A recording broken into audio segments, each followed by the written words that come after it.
महाशिवरात्रीच्या पावन पर्वानिमित्त वामनराव सोनवणे प्रतिष्ठान व न्यू विकलांग बहुउद्देशीय संस्था यांच्या संयुक्त विद्यमाने स्वामी विवेकानंद नगर येथे भक्तिमय वातावरणात फराळ वाटपाचा कार्यक्रम उत्साहात पार पडलाय। कार्यक्रमाची सुरुवात भगवान शंकरांच्या प्रतिमेला पुष्पहार अर्पण करून करण्यात आली।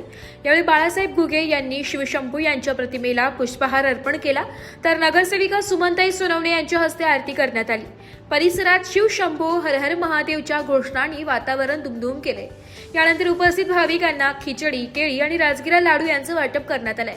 या उपक्रमाला परिसरातील नागरिकांचा उत्स्फूर्त प्रतिसाद लाभला।